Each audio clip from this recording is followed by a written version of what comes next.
Hello guys, welcome back to my YouTube channel DO inside official. तो आज की video में हम आए हैं हंसराज। क्यों? वैसा सैटरडे था, मेरा मन था कि मैं थोड़ा रेस्ट कर लूं, बट फिर भी हम हंसराज आ गए। थोड़ा बैकग्राउंड में नॉइज़ होगा, अवॉइड कर लेना इसको, और बाद में कम हो जाइए। अभी थोड़ा दिन इसको थोड़ा सा अवॉइड कर लो। तो मैं हंसराज क्यों आया हूँ आज? क्योंकि वैसा था सैटरडे, मेरा मन था रेस्ट करने का कि पिछले बहुत दिन थोड़ा हेक्टिक रह गया, admission branch and all. But आज मैं आया हूँ क्योंकि मुझे पता लगा कि हंसराज कॉलेज में यूजीसी की टीम आने वाली है और उसके सेक्रेटरी आने वाले हैं। तो मैं सोचा चलो इससे अच्छा टाइम क्या होगा कि तुम्हारे बिहाफ पे कुछ क्वेश्चन ही पूछ लूँगा और उनसे मिल भी लेंगे, देखते हैं क्या बातचीत होती है, क्या सीन बैठता है। तो यूजीसी की कमेटी को लेके सब लोग यहाँ पे लगे हुए हैं, जैसे कि पीछे देख सकते हैं हमारी प्रिंसिपल मैम और उनके साथ एक और मैम है। तो अभी क्या सीन है कि देखते हैं कैसे क्या है। आईडी कार्ड लटका के आना था, मुझे ये नहीं पता था, मैं ऐसे ही आ गया हूँ। तो अभी जाके देखते हैं, पता है जैसे ही चलता है बताता हूँ क्या सीन है। Okay bye. तो यहाँ पे सारे टीचर्स बात कर रहे हैं आपस में, स्टूडेंट्स भी हैं, सब लोग यहाँ पे वेट कर रहे हैं कमेटी के आने का। 10:30 बजे आने वाले हैं और अभी टाइम तुम देख सकते हो क्या हो रहा है। अभी है 15 मिनट के करीब, 15-20 मिनट के करीब टाइम है उनके आने में। तो एक हंसराज का कॉलेज टूर भी मैं तुमको बाद में दूंगा। अभी मुझे इस पर वीडियो बनाई थी, मैंने बनाई नहीं है, बट फ़िलहाल ऐसे ही थोड़ा सा देख लो, बाद में इसका प्रॉपर कॉलेज टूर दे दूंगा मैं। अलग अलग सोसाइटी से भी लोग आए हैं, लोग डिपार्टमेंट को भी रिप्रेजेंट कर रहे हैं, यानी स्टूडेंट्स। तो मैं अपने हिंदी डिपार्टमेंट को रिप्रेजेंट कर रहा हूँ, मैं हिंदी का स्टूडेंट हूँ 3rd ईयर का, और बाकी लोग अपने अपने डिपार्टमेंट के सोसाइटीज़ को रिप्रेजेंट कर रहे हैं। तो अभी मैं वेट कर रहा हूँ क्योंकि 3rd ईयर से 2 लोगों को और बुलाया था, तो वो दोनों भी आ जाएँ और फिर देखते हैं कि क्या हमें क्वेश्चन पूछने का मौका मिलता है। अगर मिलता है तो मैं पूछना चाहूँगा क्वेश्चंस तुम्हारे बिहाफ पे, जो क्वेश्चन तुम लोगों के आए थे। द एंड हमें भी ये मंगलसूत्र ख़रीदना ही पड़ा क्योंकि और कोई ऑप्शन बचा नहीं था हमारे पास, तो ले लिया है क्योंकि स्पेशली मैम ने बोला कि लगा के घूमो बच्चों, लगाना पड़ेगा। जब स्टाफ्स लगा रहे हैं, फैकल्टी लगाई, तो तुम कैसे नहीं लगाओगे? तो अब ले लिया है और अब चलते हैं ऑडिट में, चल के बात करते हैं। तो गाइस अभी हम लोग आ चुके हैं यहाँ पे अपने ऑडिट में। मैं यहाँ पे धीरे से बोल रहा हूँ क्योंकि मैं नहीं चाहता किसी को कुछ पता लगे फिर मुझे निकाल दिया जाए। तो अभी मैं क्वेश्चन भी पूछ लूँगा आपके हिस्से के जो बन सकते हैं। अब मैं एक बार ऑडिट दिखा देता हूँ कि वो कैसा दिख रहा है, ठीक है? क्वालिटी के लिए और कैमरा के लिए थोड़ा सा मैनेज कर लेना, क्योंकि यहाँ पे ऐसी रिकॉर्डिंग कर सकते हैं, रिकॉर्डिंग अलाउ नहीं है फिलहाल। ये है हंसराज का लाइब्रेरी ऑडिटोरियम, क्योंकि दूसरा वाला जो ऑडिटोरियम है वो अभी रेनोवेशन में है। यहाँ पे ये लोग बैठेंगे और यहाँ पे सारे स्टूडेंट्स बैठे हुए हैं। तब हमें वेट करना है यूजीसी की कमेटी के आने का। यहाँ पे बैठे बैठे लोगों को 2-2.5 घंटे हो चुके हैं, पर किसी को कोई अपडेट नहीं दी जा रही है कि कब आ रहे हैं। हर बार कहा जा रहा है 5 मिनट 10 मिनट। फाइनली लगता है कि अब जाके यूजीसी की कमेटी आ रही है। तो फाइनली गेस्ट आ चुके हैं, 2.5 घंटा late. Thank you so much for waiting patiently. Please welcome the guests with a big round of applause.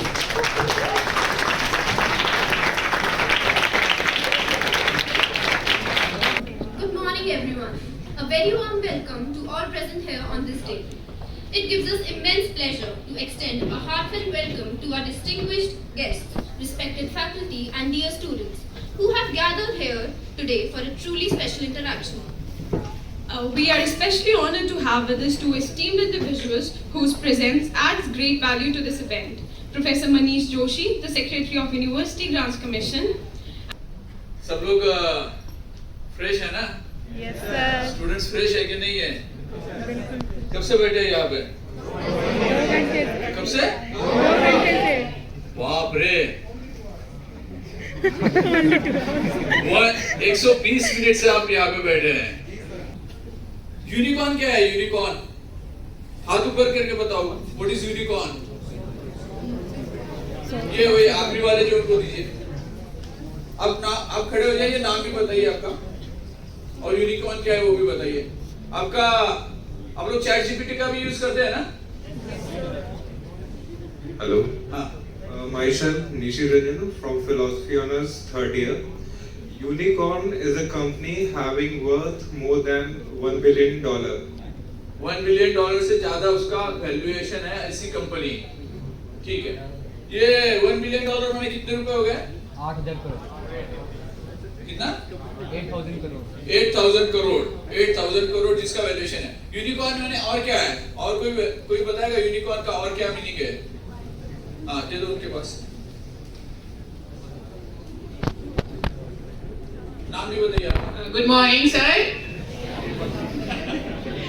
My name is Divyesh Kumar and I am currently pursuing BSc Physical Sciences and I am a second year student.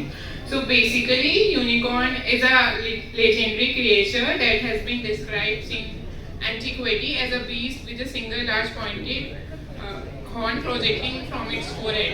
ये दिखा रहा है Google. Wikipedia पढ़ के ये दिखा है।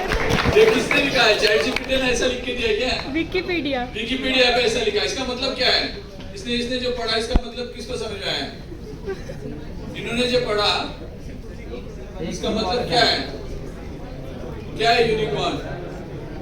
नहीं, अभी आप और कोई बताएगा यूनिकॉर्न? इन्होंने हाँ बताइए, इनको दीजिए। सर, यूनिकॉर्न एक पौराणिक प्राणी है जो एक सींग वाला होता है और सर वो घोड़े के छाले की तरफ दिखता है।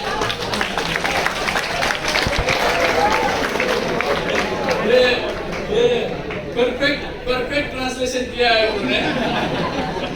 एक पौराणिक एनिमल है। तो ये भारत में कितने यूनिकॉर्न है? हम लोग यूनिकॉर्न जो बात कर रहे हैं वो जो पहला अर्थ था उसके बारे में कर रहे हैं कि a company having valuation of $1 billion. तो भारत में कितने हैं? 111। और बताओ, देख के बताओ, भारत कितने रैंक पे है? नंबर ऑफ यूनिकॉर्न्स भारत कितने रैंक पे है? कितने रैंक पे है? मतलब कौन से रैंक में है भारत? थर्ड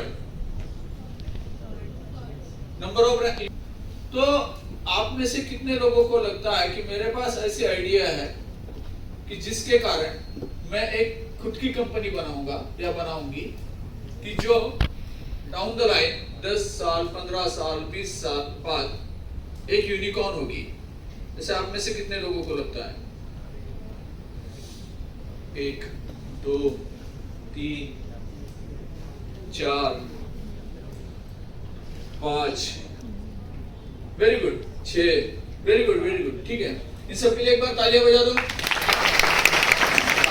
स्टूडेंट्स, 100 और स्टूडेंट, 6 स्टूडेंट्स ऐसे हैं कि जिन्हें लगता है कि उनकी खुद की कंपनी होगी और उसकी वैल्यू डाउन द लाइन 10 साल, 15 साल, 20 साल में $1 बिलियन से ज्यादा होगी। ये जो एस्पायरेशंस है हमारे बच्चों में, हमारे स्टूडेंट्स में, ये बदलते भारत के बारे में बता रही है। मतलब एक जमाना ऐसा था कि जब हम लोग पढ़ाई करना है, शिक्षा करना है, किस लिए करना है? तो अच्छी नौकरी मिल जाए इसके लिए करना है। लेकिन हम लोगों में ये जो स्टूडेंट्स आप सब हैं, एक इकोसिस्टम भारत में बनी है। आप सबको पता होगा कि एक ग्लोबल इनोवेशन इंडेक्स आता है। तो कुछ साल पहले हम उस ग्लोबल इनोवेशन इंडेक्स में 84th रैंक पे थे, लेकिन एक 6-7 साल में अभी हमारा उसमें रैंक है ग्लोबल इनोवेशन इंडेक्स में 46 हो गया अभी। तो ये ग्लोबल इनोवेशन इंडेक्स ये बताता है कि किस प्रकार का इकोसिस्टम भारत में बना है, जिसमें रिसर्च एंड डेवलपमेंट में, कंपनीज तैयार करने में किस प्रकार से कंट्रीब्यूशन या भारत सरकार पैसे दे रही है। तो एक इकोसिस्टम ऐसे बना है कि स्टूडेंट्स को भी ऐसा लगता है कि हम लोग जॉब सीकर के बजाय जॉब गिवर बनने चाहिए। और इसीलिए आप में भी ये एक एस्पिरेशंस बना है। कुछ लोग, सबके मन में कुछ ना कुछ आइडिया होता है कि मेरी ये एक संकल्पना है जिसको मैं इवॉल्व करूंगा। बताइए, आप भी बताइए। Good afternoon, sir. I'm Abhiraj Parivar.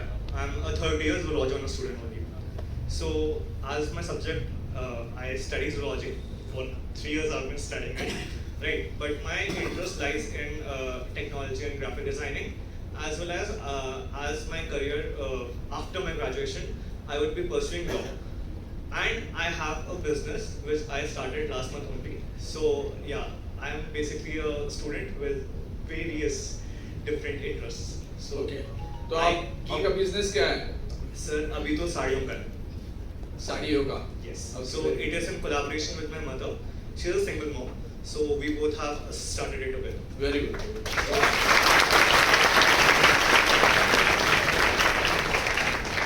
और कौन बताएगा? सब्जेक्ट के अलावा ऑल टुगेदर डिफरेंट आप पढ़ते हो? उनको दीजिए मैडम. नाम बताइए आपका. Hello sir, I am Kartiki Upadhyay from BSc Botany Honors. Sir मेरा सब्जेक्ट तो है साइंस का, बॉटनी प्लांट्स का, बट मुझे लिटरेचर पढ़ना बहुत पसंद है. मैं हिंदी नॉवेल्स बहुत ज़्यादा पढ़ती हूँ, मतलब हमेशा से, स्कूल टाइम से, और अभी भी मैं कंटिन्यू करती हूँ उसी को.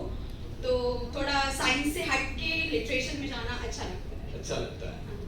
ठीक है. आप आगे कुछ नॉवेल भी लिखने की भी सोच रहे वो हैं? मैं सोचती हूँ, मतलब मुझे हिंदी नॉवेल्स का बहुत शौक है. मैंने काफ़ी पढ़ी है, प्रेमचंद की मैंने इनफैक्ट सारी नॉवेल पढ़ चुकी है, तो मुझे है इसमें इंटरेस्ट. Very good. ये नए वाले पढ़ते हैं या आमिर को देखा पढ़ते हैं? मैंने अभी दिव्य प्रकाश दुबे की पढ़ी है. मैंने उनकी 4 नॉवेल खत्म की अभी लास्ट मंथ. आप तो क्लासिकली पढ़ती हो, ये नए जो आ रहे हैं उनको आप ज्यादा ये नहीं देते? नहीं, मतलब मुझे पुरानी ज्यादा पसंद है. सुधा मूर्ति हुई और प्रेमचंद हुए, और यही जो कुछ राइटर्स पुराने हैं उन्हें ज्यादा फॉलो करते हैं. Thank you. और कौन है जो आउट ऑफ वे जाके सब्जेक्ट के अलावा कुछ पढ़ना चाहते हो? कुछ Sir, I'm Jasmine from Philosophy Honors third year.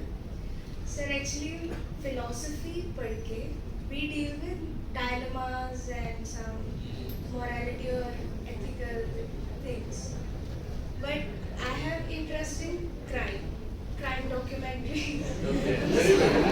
तो ये नए वाले सीरियल्स देख लिए ना सब? No, sir. Actually, I'm a classic crime documentaries and crime psychologies पढ़ते हैं. Crime psychologies follow करते हैं. Psychologies of a criminal, of a psychopath. Sorry. नहीं सॉरी नहीं. ये बहुत आउट ऑफ वे है. मेरा ये क्वेश्चन पूछने का पर्पस ही है. कई बार ऐसा होता है ना कि हम लोग जो रूटीन सब्जेक्ट्स हैं उसको ही फोकस करते हैं, लेकिन कई बार इतने अलग अलग तरीके के सब्जेक्ट्स हैं. मैं एक स्टूडेंट इंटरेक्शन में बात कर रहा था, तो वो स्टूडेंट ने मुझे बताया कि मेडिसिन में क्या क्या नए इन्वेंशंस हो रहे हैं, उसको पढ़ने का सब्जेक्ट शौक है, मतलब उसकी आदत है. He was a student of art humanities, लेकिन उसने कहा कि मैं मेडिकल के जर्नल्स पढ़ता हूँ और उसमें से देखता हूँ कि क्या क्या नए नए इन्वेंशंस हो रहे हैं. तो ये जनरली हम लोग नहीं करते हैं. हम लोगों को लगता है कि मैंने आर्ट लिया तो मैं आर्ट ही करूंगा. तो लेकिन ये जो आउट ऑफ बॉक्स जाके हम लोग कर रहे हैं, ये बहुत इंपॉर्टेंट है. मतलब ये साइकोलॉजी ऑफ क्रिमिनल्स, ये तो बड़ा विषय भी आगे जाके बनेगा. तो ऐसे थोड़ा सा आउट ऑफ बॉक्स हमारे कुछ इंटरेस्ट है, तो उसको हम लोगों ने डेवलप भी करना चाहिए. तो बहुत अच्छा है, इसमें सॉरी फील करने की भी जरूरत नहीं है. Sorry, not because of my interest. I'm just going out of the box. I don't know if I'm terrorizing the people here. People will not talk to you. No, I'm not a psychopath. I just study psychology.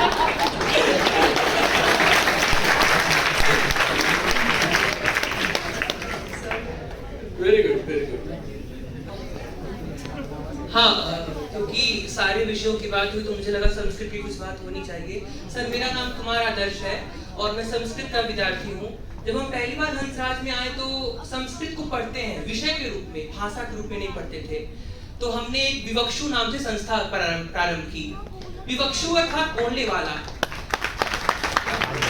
और sir, ये तालियां शायद ये बता रही हैं कि विवक्षुगण अपने इंस्टाग्राम पे मोर देन 150K सब्सक्राइबर्स हमारे इंस्टाग्राम पे हैं. साथ में सर यूट्यूब पे हमने world's first podcast, Sanskrit podcast हमने प्रारंभ किया संस्कृत में, और उसमें मोर देन 300 लाइक्स, 300K उस पे व्यूज गए. सर, रात को 8 बजे हम एक सेशन ऑन करते हैं जहाँ पे all over the world, America से, लंदन से, दुबई से और जापान से लोग जुड़ते हैं, वो संस्कृत सीखते हैं. इट मींस हमने संस्कृत सिखा रहे हैं. और अहम इति वक्तुम इच्छामि इति हंसराजस्य गौरवम अस्ति. जो संस्कृत विभाग है वो हंसराज का गौरव हो रहा है. और सर, आपने मूवीज की बात की. हमने डिपार्टमेंट की एक मूवी बनाई थी, नर सेवा नारायण सेवा. और यूजीसी सीसी फिल्म फेस्टिवल में उसको फर्स्ट प्राइज मिला था शॉर्ट फिल्म कैटेगरी में। Sanskrit department is also adding values in the Hansraj. Sir ये मुझे बताना था आपको। Thank you sir. ये बहुत ही अच्छा टैलेंट हमें पता चला है। आप भी बताना चाहते हैं कुछ?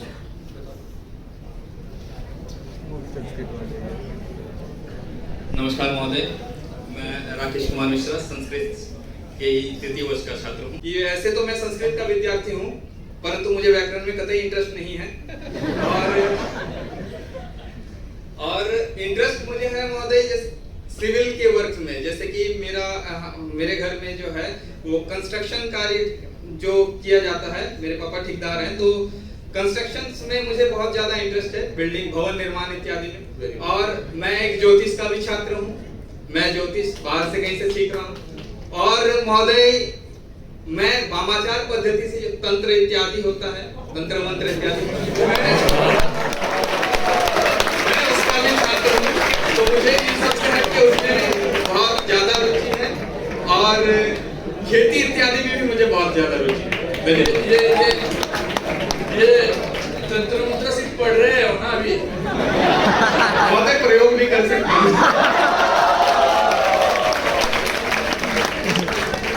तो अभी इस प्रोग्राम के बाद तुम्हारे पीछे बहुत बड़ी लाइन लग जाएगी। ठीक है, वेरी गुड, वेरी गुड। अच्छा लगा।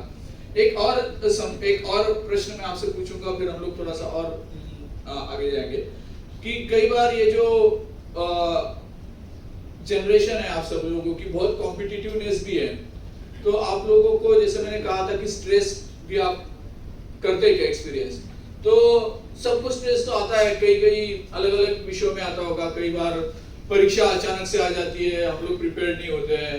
कई बार ऐसा हो जाता है कि कोई गेस्ट आ जाता है और उसके लिए आपको बुला लिया जाता है, जैसे आज बुला लिया तो उसका भी स्ट्रेस आ जाता है। और कई बारे में कई चीजों के स्ट्रेस सबको आते होंगे अलग अलग। तो आपको कैसे पता चलता है कि मैं स्ट्रेस में हूँ और आप उसको कैसे हैंडल करते हैं? ऐसे कुछ एग्जांपल्स आप देंगे कि मैं ऐसे सिचुएशन में स्ट्रेस में आ गया था, या फिर एक सिचुएशन मेरे लाइफ में हुई, ज्यादा डिटेल बताने की जरूरत नहीं है, लेकिन आपने उसको कैसे ओवरकम किया, ये जरूर बताने की बात है, so that all others will also come to know how one can handle the stress. कौन बताएगा? स्ट्रेस होता है ना आपको, कैसे हैंडल करते हैं?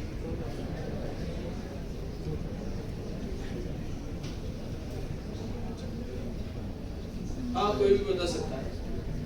हाँ जी, बताइए, को दीजिए आपने।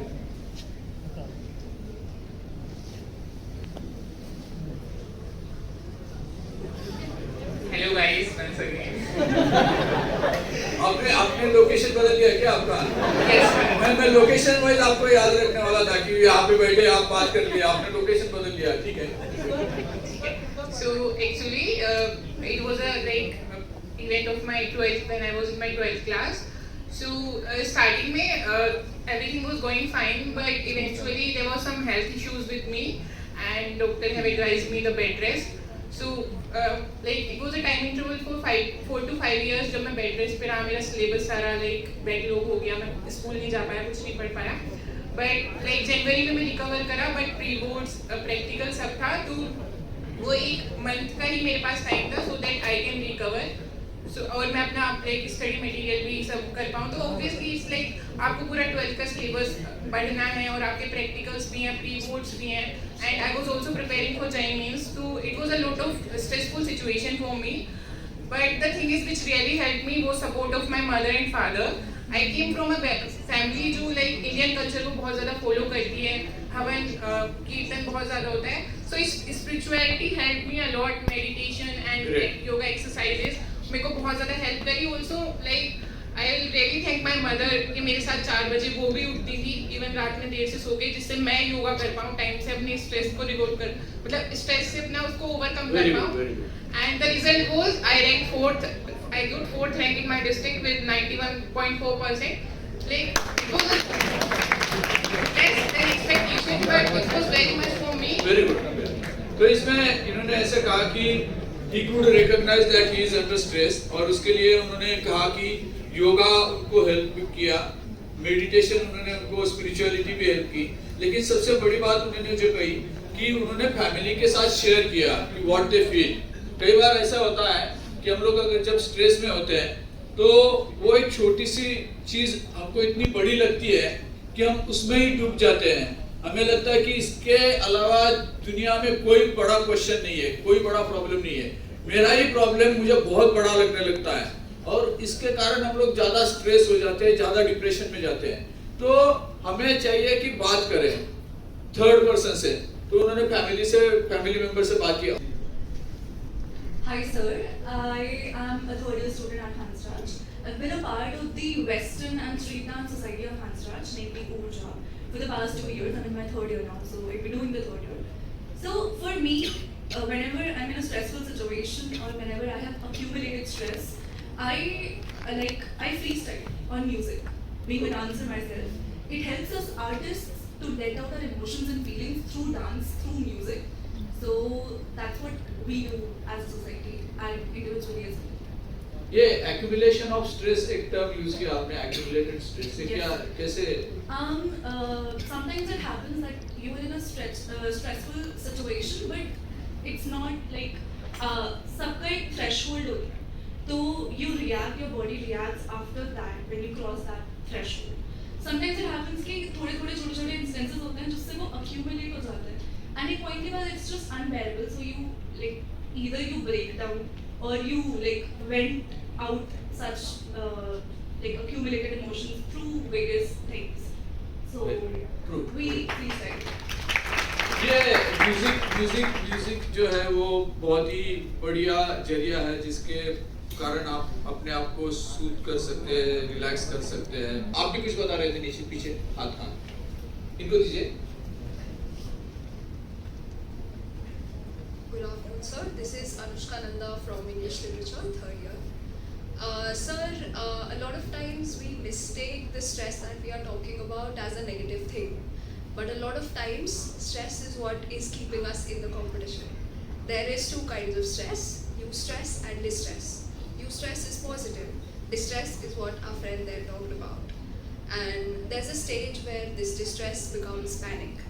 But a lot of times we see that around us it is so competitive that people will not wait for you to cope up with your stress a lot of times. So, sir, the thing that has helped me get over the distresses is a very strong social support group. We don't have our families here, a lot of us. So friends, that is what helps you with your stress. तो इसमें ये important है कि आप बात करेंगे। कई बार ऐसा होता है कि हम लोग खुद को एक रूम में बंद कर लेंगे तो दिक्कत हो जाएगी। ये जो स्ट्रेसफुल सिचुएशन है, जितनी बार आप शेयर करेंगे उतना उसका ये कम होगा, उतना उसका सिवियरिटी कम होगा। ये इम्पोर्टेंट है, sharing is important in that case. आप कुछ बता रहे हैं? इस स्टोरी का मोरल थोड़ा सा आप लोग भी बताइएगा। ये स्टोरी है एक स्नेक की। स्नेक है जिसका नाम है मंदविशा। स्नेक का नाम क्या है? मंदविशा। मंदविशा नाम से भी कुछ समझता है कि उसका स्नेक का पॉइजन का पावर कम हो गया है, एज हो गया उसका, तो उसको उसमें इतनी पावर नहीं रही कि वो शिकार को पकड़ सके। तो वो सोच रहा है उसके फ्यूचर के बारे में कि क्या मेरा फ्यूचर है। तो एक दिन वो ऐसे चोटी पे बैठ के सोच रहा था तो उसको स्ट्राइक कर गया, हाँ ये वाली आइडिया बहुत अच्छी है। तो वो दूसरे दिन सवेरे सवेरे उतर के नीचे पॉन्ड की तरफ आया जहाँ पे वो हर रोज जाके किसी मेंढक को पकड़ लेता था, फ्रॉग को पकड़ लेता था, खाता था। तो वो मेंढक का जो पॉन्ड था वहां पे भी मालूम था कि ये मंदविशा आता है। तो मंदविशा जैसे ही आता है तो सभी फ्रॉग्स पानी के अंदर चले जाते हैं, बिल में छुप जाते हैं, और उनको मालूम है कि 15, 20, 25 मिनट का ये टाइम है जिसमें मंदविशा किसी फ्रॉग को पकड़ लेगा और फिर उसको खा के चला जाएगा। तो आज 15 मिनट हो गए, 20 मिनट हो गए, कुछ भी हलचल नहीं है, ना मंदविशा किसी के पीछे भाग रहा है। मंदविशा वहां पे पास में ही बैठा है किनारे पे। तो सब लोग परेशान है फ्रॉग की, अरे आज क्या उल्टा हो गया, सूरज कहाँ पे आ गया कि ये मंदविशा तो कुछ नहीं कर रहा है। तो मंदविशा को देखने के लिए हमारे जैसे यंगस्टर होते हैं ना, वैसे उसमें से एक यंग फ्रॉग था, तो वो थोड़ा सा डेयरिंग बाज था, तो उसने थोड़ा सा डेयरिंग किया। वो बोला देखे तो सही क्या कर रहा है मंदविशा, तो धीरे धीरे धीरे देख के पानी के ऊपर आया, देखा तो मंदविशा आराम से शांति से बैठा है। तो उसने वहां पे उसे पूछ लिया, क्यों मंदविशा क्या इरादा है आज? तो मंदविशा बोला मैं तो बस ऐसे ही आया हूँ, आज से मैं तो खाऊंगा नहीं आप लोगों को। अभी उसको लगा ये तो नाटक कर रहा है कि मैं उसके पास जाऊँ और उसको पकड़ लेगा। तो उसने कहा अरे ऐसे कोई आप पे भरोसा रखेगा कि आप किसी को खाएंगे नहीं? मंदविशा आप तो जिंदगी भर यही काम करते आए। तो उसने कहा नहीं, मुझे कल श्राप मिल गया, मैं एक जगह पे गया था तो कुछ इंसिडेंस हुआ, श्राप मिल गया कि आज से आप मेंढक को पकड़ नहीं पाएंगे। तो थोड़ा सा ये डेयरिंग बाज था, थोड़ा सा आगे जाके बात किया। तो बोले आप सही में कुछ नहीं करेंगे? बोले सही में कुछ नहीं करेंगे। तो उसको टच किया तो फिर भी उसने कुछ नहीं किया, तो उसका हौसला बढ़ गया। तो बोला ऐसा क्या हुआ? तो उसने कहानी बताई सब कि आप इसके आगे मैं खा नहीं सकता हूँ, ऐसा श्राप मुझे एक ब्राह्मण ने दे दिया। तो उसको बहुत आनंद हो गया। जिस मंदविशा जो पुश्तैनी हमारी शत्रुता थी उसके पास में बैठ के मैं सेल्फी ले रहा हूँ, तो ऐसे तो खुश हो गया बहुत। उसने फिर क्या किया कि नीचे गया, राजा को बताया, उनका राजा था, राजा का नाम था जलपदा, स्नेक का नाम क्या है? और राजा का नाम जलपदा। तो ये जलपदा जो है उसको बताया उसने कि महाराज महाराज ये तो मंदविशा को श्राप मिल गया है, वो किसी को नहीं खाएगा, मैं तो अभी उसको टच करके आया हूँ, एक सेल्फी भी निकाल लिया मैंने उसके साथ, आप भी चलिए। तो राजा को तो दिखाना पड़ता है कि मैं डरता नहीं हूँ किसी से, लेकिन उसने कहा कि सही में आपको ये तो फंसा रहा होगा। नहीं नहीं महाराज मैं अभी मिल के आया हूँ उससे, आप आओ मैं आपको भी मुलाकात करा देता हूँ। तो धीरे धीरे राजा निकला, राजा के बाद प्रधान निकले, सभी सैन्य निकला उनका, ऐसे सब लोग धीरे धीरे पहुंचे। तो मंदविशा को उसने पहचाना, ये हमारे राजा महाराज है जलपदा, तो बताओ इनको स्टोरी आपकी। तो मंदविशा ने उनको बता दिया स्टोरी। बोले जलपदा ने मुझे सही में आप कुछ नहीं करेंगे? बोले कुछ नहीं करूंगा। तो वो सब लोग जाके पास में आए, कोई उसको टच कर रहा है, कोई उससे मिल रहा है, और मंदविशा शांति से बैठे। उसके बाद क्या हुआ कि जलपदा ने उसको पूछा कि आपको ऐसे कैसे श्राप मिल गया? तो उसने पूरी स्टोरी बताई। उसने कहा कि श्राप में ऐसे कहा है कि तुम शिकार करके फ्रॉग को नहीं खा पाएंगे, लेकिन आपको किसी ने फ्रॉग दे दिए, ऐसे गिफ्ट में दे दिए, तो आप खा सकते हैं। तो उसने कहा ठीक है। तो जलपदा को वो मंदविशा ने कहा कि मैं आपको एक पानी में सैर करा देता हूँ। तो अभी इनको तो और अच्छा लगा कि ऐसे वैसे जिनके साथ पूरी 7 पीढ़ी या और पुश्तैनी ये थे, तो उन्होंने कहा कैसे करेंगे? तो बोले आप बैठ जाओ। तो राजा बैठा, तो बाकी लोग भी बैठे कि हम भी आते हैं, हम भी आते हैं। राजा ने कहा ठीक है आ जाओ। तो मंदविशा पानी में घुसा, सब लोग उसके ऊपर चढ़ गए और मंदविशा ने पानी में राउंड लगाया, पूरा रोलर कोस्टर, कभी लेफ्ट कभी राइट, कभी नीचे कभी ऊपर, जोर से।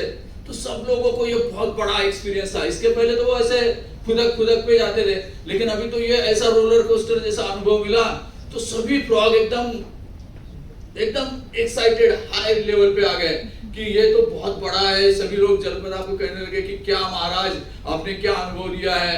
और ऐसा छोड़ के वो मंदविशा वापस आया। मंदविशा को जलपदा ने कहा क्या आप कल भी आएंगे क्या? बोले हाँ कल भी आऊंगा। तो ऐसे करके मंदविशा चला गया और पूरे दिन पौंड में किसकी चर्चा है? मंदविशा की। क्या राइड था।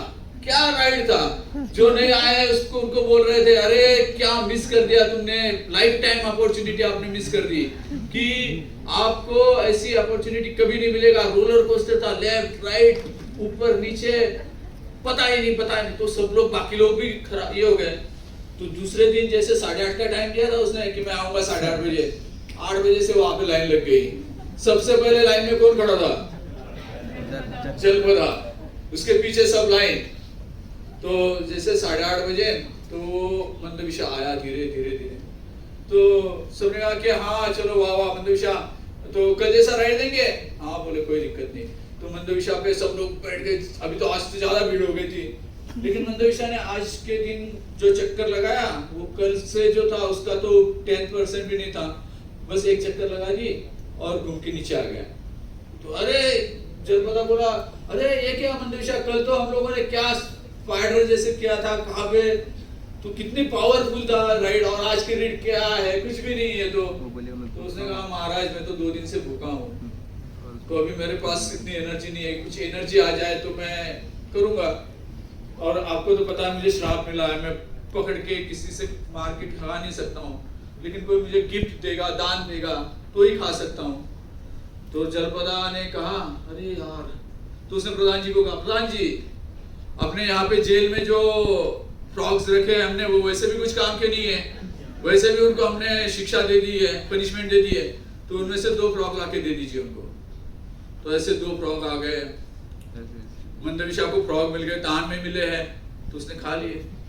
और दूसरे दिन उसको खाने के बाद उसने कहा चलो अभी मैं राइड देता हूँ। तो वापस सब लोग बैठ गए, सबसे पहले ऊपर कौन था, जलपदा। सभी लोग लटक रहे हैं, कोई पूछ को लटक रहा है, कोई और लटक रहा है, और जलपदा ने वापस उनको लेफ्ट राइट ऊपर नीचे सब बहुत बढ़िया रोलर कोस्टर अनुभव दे दिया, और बहुत बढ़िया, सब लोग खुश, इतना एक्साइटमेंट तो आज तक कभी नहीं हुआ था। वापस आ गया। दूसरे दिन आओगे ना, जलपदा ने पूछा, हाँ मैं आता हूँ 8:30 बजे। दूसरे दिन वापस 8:30 बजे आने के पहले 8 बजे से लाइन लग गई, और बड़ी लाइन हो गई। वापस मंदविशा आया, जलपदा को कहा पहले आप, मुझे भूख लग गई है, उसकी कुछ इंतजाम करिए। तो इस प्रकार से जलपदा ने और 2 मेंढक जो जेल में थे उनको दे दिया। ये सिलसिला चलता रहा कि जलपदा आता है, मंदविशा आता है, जलपदा उसको किसी मेंढक को देता है खाने के लिए दान के रूप में, और फिर ये रोलर कोस्टर अनुभव चलता है, सब लोग एक्साइटमेंट और एंटरटेनमेंट, ऐसा सब चलता है। और ऐसे चलते चलते चलते 1 साल हो गया, और जब मंदविशा नीचे आया तो जलपदा वहां पे था, लेकिन उसके पीछे लाइन में कोई नहीं था, उसके पीछे लाइन में कोई नहीं था। सभी लोग खत्म हो गए, उनके मेंढक, 2 मेंढक रोज दे रहे हैं। तो जलपदा ने कहा कि अभी तो कोई नहीं मेंढक है, अभी तो आपको मैं दान भी नहीं दे सकता हूँ। तो मंदविशा ने कहा ठीक है, तो मैं आपको खा सकता हूँ। तो मंदविशा ने उसको खा लिया। Story ends. तो ये स्टोरी से क्या आपको पता चला है? 1-2-5 मिनट में हम लोग आप 2-4 लोगों से कुछ सुनेंगे और फिर लोग रुकेंगे। हाँ, शॉर्ट में बताना लेकिन। Good afternoon sir. Sir I am Mahesh Bajaj from history honours. तो सर इस स्टोरी से हमें 2-3 मोरल मिलते हैं। पहला तो ये कि जो पर्सनैलिटी लोग हमें अपनी दिखा रहे हैं वो ये एक्चुअल में लोग वो वैसे है या नहीं है, वी कांट नो। तो हमें किसी पे ब्लाइंडली ट्रस्ट नहीं करना चाहिए। ये तो हो गया फ्रॉग के पर्सपेक्टिव से। और एक स्नेक के पर्सपेक्टिव से देखें, अगर वो श्राप वाली स्टोरी सच थी या झूठ थी, वी डोंट नो। तो अगर वो सच थी तो इंस्टेड ऑफ लूजिंग वो होप कि मैं तो मर जाऊंगा, खाना नहीं मिलेगा, तो उसने एक ऑप्टिमिस्टिक अप्रोच रखा, पॉजिटिव सोचा, और उसने अपनी निकाला, उसका सॉल्यूशन निकाला। So there is a solution to every problem. और कोई? हाँ, आपने बता दिया एक बार ना, ठीक है, लेकिन बताइए इनको तो।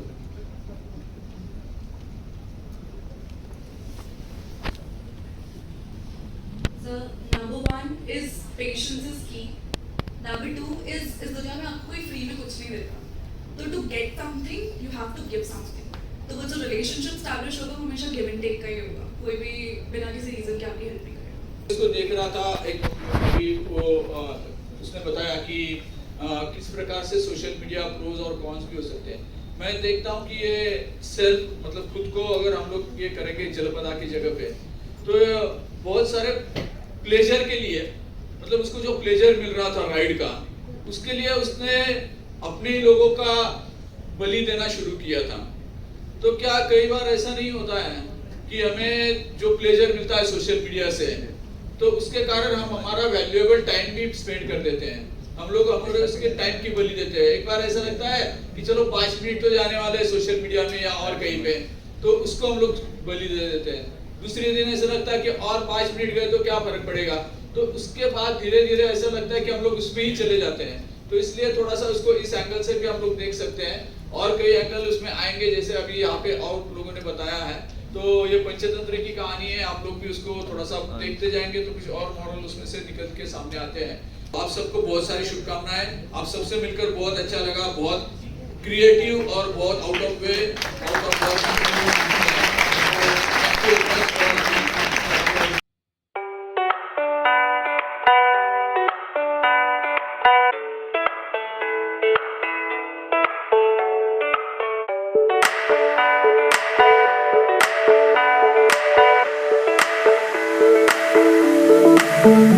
तो गाइस हमने सोचा था कि थोड़े से इंटरेक्टिव सेशन होंगे, थोड़ा सा सवाल जवाब होगा, कुछ हम पूछेंगे कुछ वो बताएंगे, बट ऐसा कुछ भी नहीं हुआ। कह सकते हो कि काइंड ऑफ स्कैम हो गया हमारे साथ कि हम गए थे सोच के कि बहुत सारे सवालों के जवाब मिलेंगे, बट एक भी सवाल करने का मौका ही नहीं मिला। तो पर वीडियो में जो भी है किसी न किसी तरीके से तुम्हारी लाइफ में यूज़फुल ही होगा, कहीं ना कहीं पे काम ही आएगा। तो it's a part of life. कई बार हम जो सोचते वो नहीं होता, तो जो है उसी से काम चलाओ। और फिलहाल के लिए इतना ही। मैं भी कुछ बोलना चाहूँगा नहीं क्योंकि मैं बहुत ज़्यादा डिसअपॉइंटेड हूँ इस चीज़ से, क्योंकि मैं जो सोच के आया था उसका 1% भी नहीं हुआ है। तो इस वीडियो के लिए इतना ही। वीडियो कैसी लगी बताना, तुम्हारे इस पर क्या वो है, तुम्हारा क्या रिस्पॉन्स है वो भी बता देना। अगर तुम्हें लगे कि वीडियो किसी लिए भी यूज़फुल हो सकती है तो उस तक शेयर कर देना। मिलता है अगली वीडियो।